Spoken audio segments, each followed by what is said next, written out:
இறை இயேசுவில் பிரியமானவர்களை, இந்த தவக்கால சிந்தனை நிகழ்ச்சியிலே உங்களை சந்திப்பதில் மிகுந்த சந்தோஷம் அடைகிறேன். இன்றைய நாளிலே நாம் எதை குறித்து தியானிக்க இருக்கிறோம் என்று சொன்னால், எந்த நிலையிலே இருந்தாலும் இயேசு நம்மை தேடி வருகிறார் என்கிற தலைப்பிலே நாம் தியானிக்க போகிறோம்.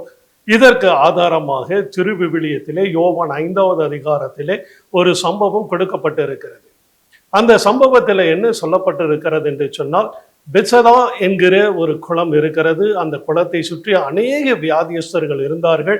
அவர்களுக்கு மத்தியிலே ஒரு குறிப்பிட்ட வியாதியுற்ற ஒரு மனிதனை குறித்து சொல்லப்பட்டிருக்கிறது. அது என்ன என்று சொன்னால், 38 வருடமாய் ஒரு மனிதன் நோயுற்று இருந்தான். அவனை தேடி இயேசு போகிறார். போய் அவனிடத்துல உரையாடுகிறார். அவனை உற்று நோக்கி பார்த்து, அவன் வெகு காலமாய் அவன் வியாதியஸ்தன் என்று அறிந்து அவனிடத்துல நீ சுகமாக விரும்புகிறாயா என்று சொல்லி கேட்கிறார். அந்த மனிதன் என்ன சொல்லுகிறான்? ஐயரே, இந்த குளம் கலக்கப்படுகிற பொழுது என்னை கொண்டு போய் குளத்துல இறக்கி விடுகிறதற்கு ஆட்கள் இல்லை என்பதாக அவன் சொல்லுகிறான்.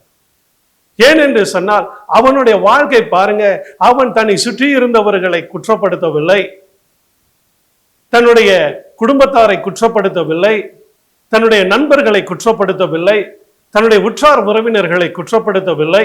மாறாக அவன் சொன்னதெல்லாம், என்னை குளத்திலே கொண்டு போய் விடுகிறதற்கு யாரும் இல்லை என்று சொல்லி அவன் சொன்னான். இன்றைக்கும் கூட நீங்களும் உங்களுடைய தனிமையில இப்படிப்பட்ட உணர்வோடு கூட இருக்கிறீர்களா? உங்கள் வியாதியில இப்படிப்பட்ட ஒரு மனநிலையோடு கூட இருக்கிறீங்களா? என்னை யாரும் கவனிக்க மாட்டேங்கிறாங்க, என்னை யாரும் வந்து பார்க்க மாட்டேங்கிறாங்க, என்னை தேவையில்லாத காரியங்களை சொல்லி என்னை காயப்படுத்துறாங்க, என்னை புரிந்து கொள்ளுகிறதற்கு யாரும் இல்லை, எனக்கு உதவி செய்ய யாரும் இல்லைன்னு சொல்லி ஒருவேளை நீங்க தனிமையில இருந்தாலும் ஆண்டவர் உங்களுக்கு அருகிலே இருக்கிறார். உங்களுக்கு சுகமளிக்கும்படிக்கு இன்றைக்கு உங்கள் மத்தியில் அவர் வந்திருக்கிறார். இந்த காரியத்தை நான் சொல்லுகிற பொழுது ஒரு சம்பவத்தை நான் உங்களோடு கூட பகிர்ந்து கொள்ள ஆசைப்படுகிறேன். அந்த சம்பவம் என்ன என்று சொன்னால், ஒரு இறை ஊழியர் தன்னுடைய உறவின் முறையாராக இருக்கிற மாமாவுக்காக அதிக நாட்கள் ஜெபம் பண்ணி கொண்டே இருந்தார். பாருங்கள், அவருடைய மனமாற்றத்திற்காக ஜெபம் பண்ணினார். ஆனால் அவருடைய வாழ்க்கையில எந்த ஒரு விதமான மனமாற்றமும் அடையவில்லை.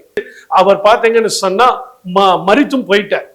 மரித்து போனதற்கு பிற்பாடு என்ன நடந்ததுன்னு சொன்னா, இந்த இறை ஊழியருக்கு தகவல் தெரிவிக்கப்பட்டது. அவர் வந்து ஆண்டவரிடத்துல, ஆண்டவரே, என் மாமா மரித்து போயிட்டாரு, அவர் இப்ப எங்கே இருக்கிறார், எனக்கு நீங்க அதை வெளிப்படுத்த வேண்டும் என்று சொல்லி அவர் பாரத்தோடு கூட ஜெபம் பண்ணினார். அப்படி ஜெபித்து கொண்டு இருந்த பொழுதுதான் ஆண்டவர் அவர் இப்பொழுது பரலோகத்தில் இருப்பதாக காண்பித்தார். அப்பொழுது அந்த மாமாவின் இடத்துல அவர் விசாரித்த பொழுது அவர் சொன்னார், நான் மரிக்கிறதற்கு முன்பதாக நான் பாவ உணர்வு அடைந்து, இயேசுவே என் மேல் இரக்கமாயிரும்னு நான் கதறினேன். அப்பொழுது இயேசு என்னுடைய கூப்பிடுதலுக்கு செவி சாய்த்து இறங்கி வந்து என்னுடைய பாவங்களை மன்னித்து அவரோடு கூட விண்ணகத்திலே சேர்த்து கொண்டார். பிரியமானவர்களே, இன்றைக்கு நீங்கள் எந்த நிலையில இருந்தாலும் நீங்க உங்களுடைய வாழ்க்கை குறித்து உணர்வடைங்க. ஆண்டவரிடத்துல நம்மை ஒப்பு கொடுப்போம். ஆண்டவரே, என் வாழ்க்கையை நீங்க மாற்றுங்க, என்னை மீட்டெடுங்க, எனக்கு சுகத்தை கொடுங்க, என்னுடைய காரியங்கள் அனைத்தையும் உம்முடைய கரங்களில ஒப்பு கொடுக்கிறேன், நீர் என்னை ஏற்றுக்கொண்டு வழி நடத்தும். இயேசுவின் மூலமாய் பிதாவே, ஆமென்.